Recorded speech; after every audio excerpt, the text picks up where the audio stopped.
കേരളീയമായ ഭഗവതി കാവുകളിൽ, ക്ഷേത്രങ്ങളിൽ വ്യത്യസ്തമായത്, തികച്ചും വ്യത്യസ്തമായത്. എന്നാൽ കുംഭം, മീനം, മേടം എന്നീ 3 മാസങ്ങളിലായി ഉത്സവം ആഘോഷിക്കുന്ന ഒരു ക്ഷേത്രഭൂമിയാണ് വെള്ളായണി ക്ഷേത്രം. തിരുവനന്തപുരത്താണ് വെള്ളായണി ക്ഷേത്രമുള്ളത്. തിരുവനന്തപുരത്തിൻ്റെ എല്ലാ തരത്തിലും ശുദ്ധീകരിക്കുന്ന, ആർദ്രമാക്കുന്ന ശുദ്ധജല തടാകമായ വെള്ളായണി കായലിൻ്റെ തീരത്തായിട്ടാണ് വെള്ളായണി ഭഗവതി ക്ഷേത്രമുള്ളത്. വെള്ളായണി ഭഗവതി ക്ഷേത്രത്തിൽ 3 വർഷത്തിൽ ഒരിക്കലാണ് ഉത്സവം എത്തുക.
ശുദ്ധവിദ്യയുടെ പരിപൂർണമായ ഭാവത്തെ അറിഞ്ഞയാൾ വിദ്വാൻ.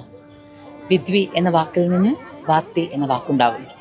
ഒരല്പനേരം മുന്നേ വരെ നമുക്ക് മുന്നിൽ ഭദ്രകാളിൽ ഭഗവതിയായി വന്നു നിന്ന് പുഞ്ചിരിക്കുകയും അനുഗ്രഹിക്കുകയും സ്നേഹിക്കുകയും ഒക്കെ ചെയ്ത അതേ രൂപം. ഇപ്പോൾ നമുക്ക് ശ്രീ ശിവൻ വാത്തിയെ പരിചയപ്പെടാം. ശിവൻ വാത്തി തിരുമുടി എടുത്താൽ ഭഗവതിക്ക് പ്രത്യേക ഒരു ഇഷ്ടമാണ് എന്നാണ് പൊതുവിൽ വെള്ളായണിയിലെ ദേശവാസികൾ പറയുന്നത്. അപ്പോൾ എത്ര കാലമായി അങ്ങനെ? 2001 മുതൽ. 2001. അപ്പോൾ ഇത്ര വർഷത്തെ അനുഭവത്തിൽ എന്താണ് തോന്നുന്നത്? അമ്മയായി മാറാൻ പറ്റാന്ന് പറയുന്ന ഒരു അനുഭവം എങ്ങനെയാണ്? പറ്റുന്നൊരു പരമ്പരയായിട്ട് അച്ഛനെ ഇവിടുത്തെ മൂത്തവാത്തിയായിരുന്നു. ആ അച്ഛനിൽ നിന്നുള്ള ബാലപാഠം, പിന്നെ അത് ഈ കൗളാചാര വിദ്യയാണ് ഇവിടെ കൂടുതലായിട്ടുള്ളത്. അത് പരമ്പരയായിട്ട് അനുഗ്രഹമായിട്ട് കിട്ടി. അതൊരു വലിയ മഹാഭാഗ്യമായിട്ടാണ് ഞാൻ കരുതിയിട്ടുള്ളത്. ഇതിങ്ങനെ ചൊല്ലി പഠിക്കുകയാണോ അതോ കണ്ട്? അല്ല, കർണോപദേശ സമ്പ്രദായമാണ്. ചെവിയിൽ നിന്ന് ചെവിയിലേക്ക് പകർന്നു നടക്കുന്നത്. എഴുത്ത് വിദ്യയല്ല. മറ്റൊരു വിദ്യാലയത്തിൽ പോയി പഠിക്കാൻ പറ്റുന്നതല്ല. പരമ്പരയായിട്ട് ഇളയ വാത്തിയായിട്ട് നിന്ന് പാരമ്പര്യമായിട്ട് മൂത്തവാത്തിൽ നിന്ന് ഹൃദയസ്ഥമാക്കി ആണ്, അല്ല മൂത്തവാ ഹൃദയസ്ഥമാക്കിയിട്ടാണ് പിന്നെ നമ്മൾ മൂത്തവാത്തി ആകുന്നത്. ഇവിടെ ഡയറക്റ്റ് പോസ്റ്റ് മൂത്തവാത്തി ഇല്ല. ഇളയവാത്തിയായിട്ട് ഭാഗമായിട്ട് മൂത്തത്, അതാണ് മൂത്തതെന്ന് പാകമായതെന്ന് പറയുന്നത്. ശരിക്കും ഇത് അനുഭവിക്കുന്നത് എപ്പോഴെങ്കിലും തിരിച്ചാലോചിക്കാൻ പറ്റിയിട്ടുണ്ടോ? എന്താണ് ആ സമയത്ത് അനുഭവിക്കുന്നത്, അല്ലെങ്കിൽ എന്താണ് ആ സമയത്ത് ചെയ്യുന്നത് എന്നുള്ളത് എപ്പോഴെങ്കിലും ഒക്കെ മനസ്സിൽ പിന്നെ? ഇല്ല, ഒരു ആനന്ദത്തിൻ്റെ ഒരു അവസ്ഥയാണ് അത്. എന്താണ് ഭക്തി നമ്മൾ പറഞ്ഞറിയിക്കാൻ പറ്റുന്നില്ല അല്ലല്ലോ. അപ്പോൾ അതിൻ്റെ ഒരു പാരമ്പര്യമല്ല, എല്ലാ വട്ടവും അങ്ങനെ ഉണ്ടാകണമെന്നില്ല. ഈ ചെണ്ടമേളത്തിൻ്റെയും ഭക്തിഗാനങ്ങളുടെ വായ്ക്കുരവ, അതിൻ്റെ ഒരു വൈബ്രേഷൻ നമ്മൾ വരുമ്പോഴത്തേക്കും ചില സമയങ്ങളിൽ, എല്ലാ സമയവും ഉണ്ടാകണമെന്നില്ല ദേവിയുടെ ആ ഒരു പിന്നെ ഒരു ഒരു പ്രത്യേക ആനന്ദം. അത് ചില സമയങ്ങളിൽ അത് ഉണ്ടാകാറുണ്ട്. കണ്ടു നിൽക്കുമ്പോൾ നമുക്ക് അറിയാൻ പറ്റും ഭഗവതിക്കയിലേക്ക് എത്തുന്ന പോലെ ജീവാത്മാവും പരമാത്മാവും ഒന്നായി തീരുന്ന മഹത്തരമായ അനുഭവങ്ങൾ ഭക്തർക്ക് നൽകുന്ന അങ്ങേ ഭദ്രകാളിയായി തന്നെ കണ്ട് എല്ലാ തവണയും എല്ലാം ഇനി വരുന്ന കാലഘട്ടങ്ങളിലും ഒക്കെ നമുക്കിങ്ങനെ ഭഗവതി തിരുമുടി ഏന്തി കാണാനുള്ള ഭാഗ്യം ഉണ്ടാകട്ടെ.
ഒരു രാത്രി മുഴുവൻ ഭഗവതിയോടൊപ്പം സഞ്ചരിക്കുകയായിരുന്നു നമ്മൾ.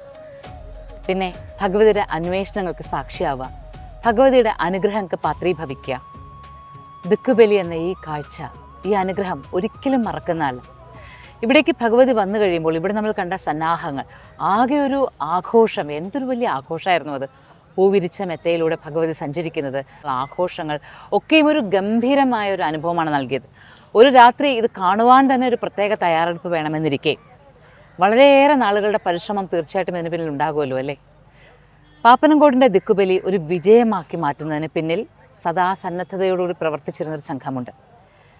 ദിക്കുബലിയുടെ എല്ലാ തരത്തിലുള്ള വിജയത്തിനും വേണ്ടി പ്രവർത്തിച്ച് ഇവിടുത്തെ ശാഖാസമിതി അല്ലെങ്കിൽ ദിക്കുബലി ക്ഷേത്ര സംരക്ഷണ സമിതി, വൈസ് പ്രസിഡന്റ് ശ്രീ സജി, ഹരിജി, ദീപു, ഇവരെല്ലാവരുമാണ് നമ്മളോടൊപ്പം ഉള്ളത്. നമുക്ക് അവരോട് ചോദിച്ചിട്ട് ഇവിടെ ഇതിൻ്റെ ഒരു വിശേഷം എന്തായിരുന്നു, ഇവരുടെ ഇതിനു വേണ്ടിയിട്ടുള്ള തയ്യാറെടുപ്പുള്ളതെന്ന് ചോദിച്ച് മനസ്സിലാക്കാം. നമസ്കാരം സജി, എങ്ങനെയാണ് ഇത്ര ദിവസങ്ങൾ നമ്മൾ കുറച്ച് നേരം കൊണ്ട്, ഒരു വൈകുന്നേരം മുതൽ അടുത്ത ദിവസം രാവിലെ, ഇപ്പോൾ നേരം പുലർന്നു കഴിഞ്ഞു, ഒരു രാത്രി മുഴുവൻ നമ്മൾ ഭഗവതിയോടൊപ്പം, അല്ലെങ്കിൽ ഭഗവതിയുടെ നമ്മളിലെ എല്ലാ അസുരന്മാരും നിഗ്രഹിച്ച് കഴിഞ്ഞ പോലെയാണ്. പക്ഷേ എത്ര എളുപ്പമല്ലല്ലോ ഈ സന്നാഹങ്ങൾ. എങ്ങനെയാണ് നിങ്ങൾ ഇതിനൊക്കെ വേണ്ടുന്ന എല്ലാം നമ്മുടെ ഒരു ദിവസത്തെ രാത്രിക്ക് വേണ്ടി, നമ്മുടെ 3 വർഷത്തെ കാത്തിരിപ്പിന് വേണ്ടിയാണ് ഈ ഒരു ദിവസത്തെ രാത്രി. കാരണം നമ്മുടെ ഇനി അടുത്ത ഒരു 3 വർഷത്തേക്ക് വേണ്ടി ഇന്ന് തന്നെയാണ് അതിന്റെ തുടക്കം കുറിക്കുകയാണ്. പിന്നെ നമ്മുടെ ഇന്ന് ഈ നടന്ന ദിക്കുബലി ചടങ്ങുകളുടെ സന്നാഹം തുടങ്ങിയിട്ട് ഏകദേശം 2 മാസത്തോളമായി. 2 മാസത്തോളമുള്ള നമ്മുടെ ഒരു വലിയൊരു കൂട്ടായ്മ കൊണ്ടാണ് ഈ കാര്യം ഏറ്റവും ഭംഗിയായിട്ട് തീർക്കാൻ കഴിഞ്ഞത്. കാരണം നമ്മുടെ ദേവിയെ കാത്തിരിക്കുകയാണ്. അമ്മയെ നമ്മുടെ ഈ മണ്ണിലേക്ക് കൊണ്ടുവരാൻ വേണ്ടി നമ്മളെല്ലാ തയ്യാറെടുപ്പുമായി കാത്തിരിക്കുകയാണ്. നമ്മുടെ എല്ലാവരുടെയും മനസ്സുകൊണ്ടും നമ്മുടെ ശാരീരികമായി നമ്മുടെ എല്ലാം സമർപ്പിക്കുകയാണ് അമ്മയ്ക്ക്. ഏറ്റവും നമ്മുടെയൊക്കെ ജീവിതത്തിലെ സംബന്ധിച്ച് ഏറ്റവും സന്തോഷമായ ഒരു ദിവസം ഇതാ ഇപ്പോൾ കഴിഞ്ഞു. ഇനി അടുത്ത 3 വർഷത്തേക്ക് ശരിക്കും നിങ്ങൾക്ക് എല്ലാ തരത്തിലും അത് അപ്രീഷിയേറ്റ് ചെയ്തേ പറ്റുള്ളൂ. കാരണം വെച്ചാൽ ഇത്രയും ഒരുപാട് ആളുകൾ കൂടുന്ന സമയത്ത് എല്ലാവരും അത് ഒരേ വസ്ത്രവിധാനം നമുക്കറിയാൻ പറ്റും. ഇത് ക്ഷേത്ര ശാഖാസമിതിയാണ്, അല്ലെങ്കിൽ അവർ അതിന് വേണ്ടുന്ന എല്ലാ ഓരോരുത്തരുടെയും കാര്യങ്ങൾ, അതുപോലെ തന്നെ തിരക്ക് വല്ലാതെ കൂടാതിരിക്കാനും ഭഗവതിയുമായിട്ട് വരുന്ന സംഘത്തിന് വേണ്ടുന്ന സൗകര്യങ്ങൾ ഒരുക്കാനും ഒക്കെ ആയിട്ട് ഒരു വളരെ നല്ലൊരു കോർഡിനേഷൻ ഇവിടെ തീർച്ചയായിട്ടും ഉണ്ടായിരുന്നു. അതിനെ എല്ലാ തരത്തിലും അത് അപ്രീഷിയേറ്റ് ചെയ്യുന്നു. പക്ഷേ ഞാനൊരു കാര്യം ചോദിച്ചോട്ടെ, ഭഗവതി പരമ്പരാഗത വഴിയിലൂടെ വരിക, പാടത്തിലൂടെ വരാൻ ഇഷ്ടപ്പെടുന്ന ഭഗവതി, കായലിൻ്റെ തീരത്തിരിക്കുന്ന ഭഗവതിക്ക് വഴിയൊരുക്കുക ഈ കാലത്ത് അത്ര എളുപ്പമല്ലല്ലോ. പുതിയ കാലത്ത് നമുക്ക് അത്ര എളുപ്പമല്ല. അപ്പോൾ അതിൻ്റെ നിങ്ങൾ എന്തൊക്കെ ബുദ്ധിമുട്ടുകൾ, അല്ലെങ്കിൽ അതുമായിട്ട് ബന്ധപ്പെട്ടുള്ള എന്തൊക്കെ പ്രശ്നങ്ങളാണ് അഭിമുഖീകരിക്കുന്നത്? നമ്മുടെ വെള്ളായണി ദേവീ ക്ഷേത്രത്തിന്റെ ഒരു ഐതിഹ്യം തന്നെ കുറേ പാരമ്പര്യമായ കാര്യങ്ങളാണ്. കാരണം അത് പ്രകൃതിയോട് ഇണങ്ങിച്ചേർന്ന ഒരു ദൈവികതയുള്ള ക്ഷേത്രമാണ് വെള്ളായണി ദേവീ ക്ഷേത്രം. അതുകൊണ്ട് തന്നെയാണ് പണ്ട് കാലം മുതൽ ഈ പാടത്ത് കൊയ്ത്ത് കഴിഞ്ഞ പാടത്തിന്റെ ഉത്സവമായിരുന്നു വെള്ളായണി ദേവീ ക്ഷേത്രത്തിലെ ദിക്കുബലി. കാരണം 4 കരകളിൽ ചേരുന്ന ദിക്കുബലി മഹോത്സവം. അപ്പോൾ ഇപ്പോഴും പാപ്പനംകോട് ദിക്കുബലി കളത്തിനെ സംബന്ധിച്ച് നമ്മുടെ പാരമ്പര്യമായ എല്ലാ കാര്യങ്ങളും തനിമയത്തോടു കൂടി തന്നെ നടത്താൻ വേണ്ടി നമ്മൾ ശ്രമിക്കാറുണ്ട്. അതിനോടൊപ്പം തന്നെയാണ് ഈ പാരമ്പര്യ വഴി ദേവിയെ കൊണ്ടുവരിക. കാരണം ദേവി വന്ന വഴി ഒരിക്കലും മാറ്റാതെ ആ വഴിയിൽ കൂടെ കൊണ്ടുവരാൻ വേണ്ടി നമ്മുടെ എല്ലാ കാര്യങ്ങളും നമ്മൾ ശ്രമിക്കാറുണ്ട്. അപ്പം നമ്മുടെ ഈ കാലങ്ങളിലൊക്കെ ആ ദേവിയെ അതുവഴി കൊണ്ടുവരുന്നതിന് വളരെയധികം എതിർപ്പുള്ള 1-2 ആൾക്കാർ നമ്മുടെ മുന്നിലുണ്ട്. കാരണം നമ്മൾക്ക് എല്ലാവർക്കും എതിരെ കേസ് കൊടുത്തു, ആ വഴി ബ്ലോക്ക് ചെയ്യാൻ വേണ്ടി ഗേറ്റ് ഇട്ടു, അതിന് ആ വഴി തടസ്സപ്പെടുത്താൻ വേണ്ടി ബാത്റൂം വഴിയിൽ കെട്ടി. അപ്പം അതെല്ലാം തരണം ചെയ്തുകൊണ്ട് നമ്മുടെ ആ വഴി കൂടെ തന്നെയാണ് ദേവിയെ കൊണ്ടുവരുന്നത്. അത് കഴിഞ്ഞാൽ പിന്നെ വയലാണ്. ആ വയലിലേക്ക് വെള്ളക്കെട്ടും വലിയ ബുദ്ധിമുട്ടുകളൊക്കെ ഉണ്ടെങ്കിൽ പോലും നമ്മളെല്ലാം ആ ദേവിയെ ഏറ്റവും സുഗമമായി കൊണ്ടുവരാൻ വേണ്ടി അതിനെല്ലാ തയ്യാറെടുപ്പുകളും നടത്തി ദേവിയെ ആ പാരമ്പര്യ വഴി കൂടെ തന്നെ കൊണ്ട് നമ്മൾ ഈ തിരുസന്നിധിയിൽ എത്തിക്കുക എന്നുള്ളത് നമ്മുടെ ഒരു കടമയാണ്. അത് എല്ലാ കാലവും അങ്ങനെ നിലനിർത്തി പോകാൻ വേണ്ടി നമ്മൾ പരമാവധി നമ്മൾ ശ്രമിക്കും. കാണുന്നതും കണ്ടിരിക്കുന്നതും പോലെ അത്ര എളുപ്പമായിരുന്നില്ല അതിന്റെ ഒരു വഴികൾ. മാനസികമായിട്ടും ശാരീരികമായിട്ടും ഒരുപാട് ബുദ്ധിമുട്ടുകളുണ്ട്. പക്ഷെ നമുക്കൊന്നും നമ്മളെ ബാധിക്കാറില്ല. നമ്മുടെ എല്ലാ അമ്മയ്ക്ക് വേണ്ടി നമ്മളത് ചെയ്യുന്നതാണ്. അതുകൊണ്ട് നമ്മൾ മനസ്സുകൊണ്ട് അർപ്പിച്ച് തന്നെയാണ് നമ്മൾ ചെയ്യുന്നത്. അതുകൊണ്ട് നമ്മളെല്ലാത്തിനും അത് തയ്യാറാണ്. അമ്മയെ ഏറ്റവും സുഖമായ വഴിയിൽ എത്തിക്കുക, ഈ പുണ്യ സ്ഥലത്ത് എത്തിച്ച് അമ്മയെ നേരിൽ നമുക്ക് കാണാൻ പറ്റുന്നത് വലിയൊരു ഭാഗ്യമായിട്ട് കാണുന്ന ആൾക്കാർ. അപ്പൊ ഇന്നത്തെ ഇത് കഴിഞ്ഞാൽ ഇനി ഇവിടുത്തെ എല്ലാ കാര്യങ്ങളും കഴിയാണോ? ഇനിയിപ്പോ നമ്മള് 10 ദിവസം ഈ കരയിൽ തന്നെ ഉണ്ടാവും അമ്മ. വീടുകളിലെ നിറപറയാണ് ഇവിടുത്തെ വീടുകളിൽ. ഈ 10 ദിവസം ഈ വീടുകളിലെ നിറപറ കഴിഞ്ഞ് അമ്മയെ തിരികെ നമ്മൾ ഘോഷയാത്രയായി തിരികെ അമ്മയുടെ സന്നിധിയിൽ എത്തിക്കുന്നത് വരെ നമ്മളുണ്ടാവും. കാരണം ഇനി ശരിക്കും പറഞ്ഞാൽ 4 ദിക്കുണ്ട്. ഈ 4 ദിക്കിൽ ഒരു ഘോഷയാത്രയായിട്ട് അമ്മയെ തിരികെ വിടുന്നത് പാപ്പനോട് ദിക്ക്. കാരണം നമ്മുടെ മാത്രമേ നമ്മുടെ ഇനി അമ്മയെ വലിയൊരു ഗംഭീര ഘോഷയാത്രയായിട്ട് നമ്മൾ അമ്മയെ തിരുസന്നിധിയിൽ തിരിച്ചെത്തിക്കും. ഇവിടുന്ന് തുടങ്ങുന്നത് മുതൽ ക്ഷേത്രം വരെ നമ്മൾ പൂവർപ്പിച്ചാണ് വലിയൊരു ഘോഷയാത്രയായിട്ട് അമ്മയെ തിരികെ സന്തോഷത്തോടു കൂടി നമ്മൾ അമ്മയെ അവിടെ എത്തിക്കും.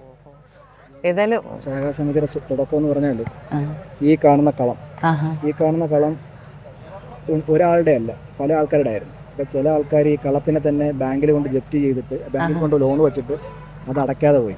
അപ്പോൾ അതൊരു ക്രിസ്ത്യൻ ബാങ്കായിരുന്നു, അവരത് ജപ്തി ചെയ്യാൻ വെച്ചു. അങ്ങനെയാണെങ്കിൽ നമ്മൾ കുറച്ച് ഇവിടുത്തെ നാട്ടുകാർ ഒന്നിച്ചു ചേർന്ന് ഈ കളം തിരിച്ച് നമ്മൾ അത്രത്തോളം കഷ്ടപ്പെട്ടു. അപ്പോൾ സജിച്ചേട്ടൻ തന്നെ ഏകദേശം 17 ലക്ഷം രൂപ ഈ കളത്തിന് വേണ്ടി സ്വന്തമായിട്ട് ലോൺ എടുത്തിരിക്കുന്ന ആളാണ്.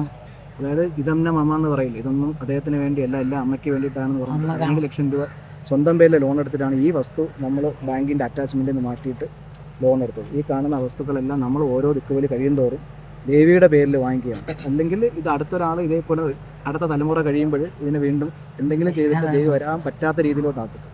ഈ കാണുന്ന വലിയൊരു സമൂഹത്തോട് ഈ ചെറിയൊരു സമൂഹം പോരാടിയാണ് ഓരോ 3 വർഷത്തിലും ഈ 2 മാസം കൊണ്ട് അത്രയും ഒരു മാൻ പവർ ഇതിനോട്ട് കൊടുത്തിട്ടാണ് നമ്മൾ ഓരോ കാര്യങ്ങൾ ചെയ്യുന്നത്. അപ്പോൾ അടുത്ത 3 വർഷത്തിന് വേണ്ടിയിട്ടുള്ള കാത്തിരിപ്പ് ഇന്ന് തുടങ്ങി.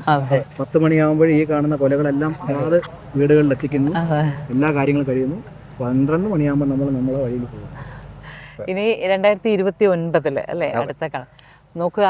ഇതൊരു പ്രധാനപ്പെട്ട കാര്യമാണ്. കാരണം ഭഗവതി നടക്കാൻ ഇഷ്ടപ്പെടുന്ന വഴികൾ, ഭഗവതി ഇരിക്കാൻ ഇഷ്ടപ്പെടുന്ന പ്രകൃതിയാലുള്ള സ്ഥലങ്ങൾ, ഇതൊന്നും നശിപ്പിക്കാതിരിക്കുക. ഭഗവതി വരുന്ന വഴികൾ അന്നും എന്നും എന്നും പാടമായി തന്നെ ഇരിക്കേണ്ടതുണ്ട്. പുഴയുടെ തീരത്തു കൂടി വരണമെങ്കിൽ പുഴയായി തന്നെ ഇരിക്കേണ്ടതുണ്ട്. അതിന് ഇവർ പറഞ്ഞല്ലോ എത്രമാത്രം ശ്രമിക്കേണ്ടി വരുന്നു എന്ന്. നമുക്ക് കണ്ടങ്ങൾ നഷ്ടപ്പെടുന്നു, വയലുകൾ നഷ്ടപ്പെടുന്നു. പക്ഷേ ഭഗവതിക്ക് വരുവാൻ വേണ്ടിയിട്ട്. ഭഗവതി വരുന്നത് വെറുതെ കളത്തിലാടാൻ, ഒരു ചെറിയ കളത്തിലാടാനല്ല, നമ്മുടെ ജീവിതമാകുന്ന കളത്തിലാടാനാണ്. നമ്മുടെ മനസ്സാകുന്ന അഷ്ടകോണുകളിലെയും അസുരന്മാരെ നിഗ്രഹിക്കാനാണ്. ആ ഭഗവതി വന്നുകൊണ്ടേയിരിക്കണമെങ്കിൽ ഈ പ്രകൃതിയിൽ പാടവും പുഴയും ഒക്കെ ബാക്കിയുണ്ടാവട്ടെ എന്നും അതിന് ഇവരുടെ എന്താണോ ശ്രമം അതിന് നമ്മളെല്ലാവരും ഒരേ മനസ്സോടുകൂടി ഒത്തു നിൽക്കേണ്ടതെന്ന് കൂടി ഇത്തവണ ഇത്തരുണത്തിലൊന്ന് പറയുകയാണ്. Mochida's Moksha, Journey to the Self.